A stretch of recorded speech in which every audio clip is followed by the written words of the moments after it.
Welcome back, everyone. It's Charlie. This is going to be my new Batman video. Warner Brothers just dropped a whole bunch of details. We also have news about what's going on in the larger Batman universe and their future plans for the trilogy itself and some of the really big characters. So we'll break it down. If you're new to the channel, be sure to subscribe to get all the videos. We'll do a new Amazon giveaway. All you have to do to enter is be a subscriber and let me know what you want them to do with the sequels. So starting with number 5, if you didn't see the news, recently The Wrap reported that because of the overwhelming success of the Joker movie with Joaquin Phoenix, made over $1 billion, secretly behind the scenes, DC Movies were planning to do a new, more comic book accurate version of the Bane character in his own DC Black Label movie. Obviously, it wouldn't be Tom Hardy's version of Bane, it'd be a completely different actor. They didn't say who was going to direct it or write it or which actor it was going to be. Dave Bautista was supposed to be in James Gunn's Suicide Squad 2 movie but had to decline because of scheduling problems, then later said he would love to play the new version of Bane inside Robert Pattinson's trilogy. That's why you've been seeing all that fan art of him as Bane. He definitely looks like he could pull the part off, comic book Bane, even if they didn't use special effects to make him look 8 feet tall when he's tripping out on the Venom serum, if you're really gonna go for comic book accurate Bane. But apparently since that news broke a little while ago, DC decided not to do the full-blown Bane solo movie treatment DC Black Label, mostly because there are a billion more famous Batman villains to do DC Black Label movies about, as you would expect. Why wouldn't they go with their bigger, more popular characters first? This all makes sense in a second though, because number 4, the follow-up on that Bane report, is that DC isn't going to do the Bane movie also because they decided to shuffle a new version of Bane into the Robert Pattinson trilogy in one of the sequels.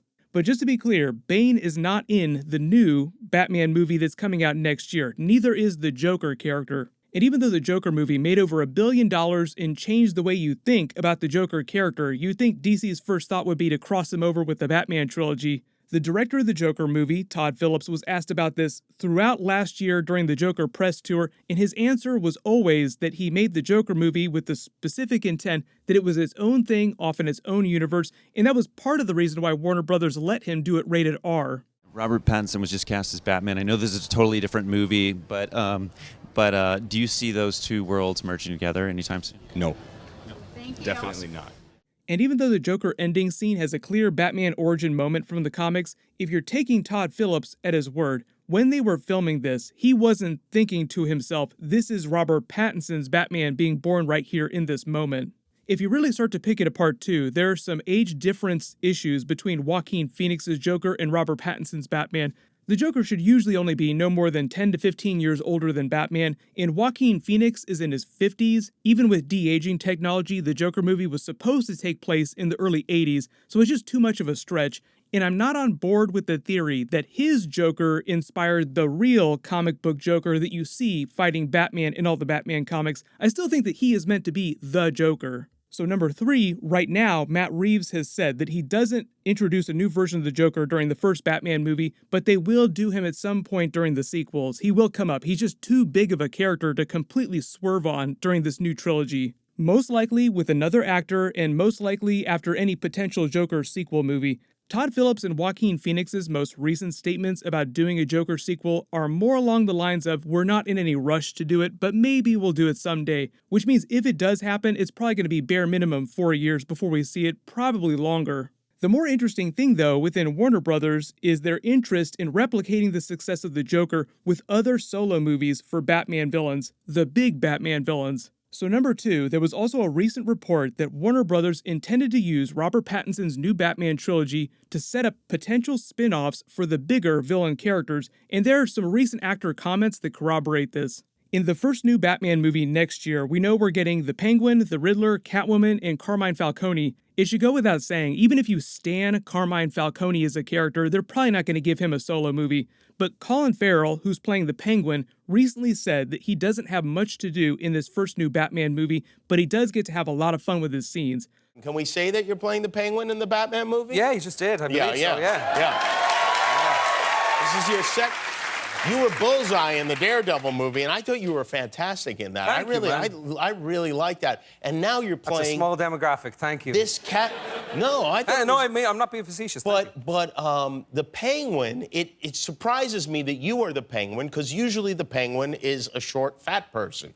Yeah, but I have some time to eat, and will you actually put on? I don't know. I'm still in the process of talking to Matt Reeves, who's the director and who wrote the script, and wrote a really beautiful, dark, moving script, really gorgeous. You read the whole thing already? Yeah, with a chain and around my arm and cryogenically frozen script. It's all very hush-hush, but it's a really beautiful script that he wrote, and he has a real love for it, Matt. So we're still in the process of just finishing designing the aesthetic of Robert the character. Pattinson is Batman? Robert Pattinson is Batman. Jeffrey Wright. Paul Dano is the Riddler? Yeah. Jeffrey Wright's in there. Zoe Kravitz. Is Catwoman? Yeah, really cool cast, a lot of man. villains in Really this. cool cast, a lot of villains, yeah. I love the Daredevil bullseye shout out during that interview. The other funny thing too you have to remember is that both he now and Ben Affleck wound up in the Daredevil movie and then in Batman movies. But that, along with the statements that he's made since then while they were actually working on the film, sort of corroborate the idea that Warner Brothers is thinking about doing a DC Black Label movie at some point in the future with his Penguin character. Why would you cast someone as big as Colin Farrell and pay him all that money for such a huge event film, the Batman movies, then barely use him in any scenes? Probably because they want to lock him down for future Batman movie spin-off universe plans. What would we even call a Batman cinematic universe that existed by itself, self-contained? The Batverse? I don't know. Just post your best theory about what you would call that in the comments. But it's the same deal with the Riddler, the Catwoman, Two-Face once they debut a new version of Two-Face in the Batman movies. Because number one, there's also a new rumor that says that they're trying to get Matthew McConaughey as their new Two-Face in the Batman sequels. That doesn't mean that they're going to get him and he'll sign a contract, but it gives you an idea for how big they're going with their casting. Aaron Eckhart did a great job with his version of Two-Face in The Dark Knight, but I wouldn't exactly call him a huge A-list actor. He was mostly a supporting role to Heath Ledger's Joker in that movie. One of the biggest complaints, too, about superhero movies, both Marvel and DC all around, is that they rarely do a good job at developing all of their villain characters, especially films that have multiple villains in them. The Joker movie with Joaquin Phoenix basically solved that problem, so you see all these big Batman villains show up in the new Robert Pattinson Batman trilogy, but you get the deep character study with each of them in their potential solo movies, depending on how everything works out and if things are successful. If we're talking about which order they would do those solo movies in, I'd rather see the Riddler or the Penguin movie first, then do the other one, and then once they cast their new version of Two-Face, do his solo movie. Then after whatever the last Robert Pattinson Batman movie winds up being, then you do your Catwoman solo movie. Because if you didn't see it recently, the writer of the Batman movie effectively confirmed that the movie is based on the Long Halloween comic book story. Maybe not exactly like the comic book story, but definitely inspired by it. And there are a couple sequel stories to The Long Halloween. There's Batman Dark Victory, which they could use as the plot for the sequel to the Robert Pattinson Batman movie. Then there's The Haunted Night, and there's also a story called Catwoman When in Rome, which takes place concurrently with one of those other stories. They could always use that as the story for the Catwoman solo movie, though.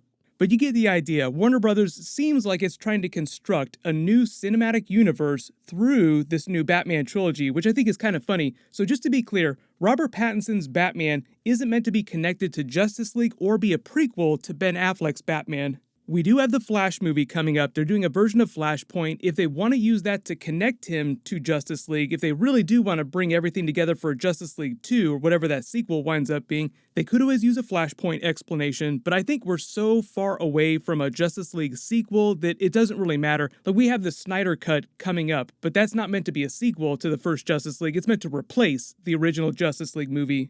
I've already done a bunch of Justice League Snyder Cut videos, so I'll link those at the end of this. But that's all completely separate from what's going on with the Batman movies and Robert Pattinson. So there was some confusion about what's going on with Ben Affleck coming back to do Snyder Cut stuff. That's mostly to do additional voiceover dialogue. He's not fully coming back as Batman. But if we get any other news about what's going on with the Batman movie, of course I'll do a new video. Everyone is heading back into production in a couple months this summer, so we should start to get more news about it pretty soon. Everyone click here for that Justice League Snyder Cut teaser trailer, and click here for my new Spider-Man 3 and Venom 2 video. Thank you so much for watching. Everyone stay safe. I'll see you guys tonight.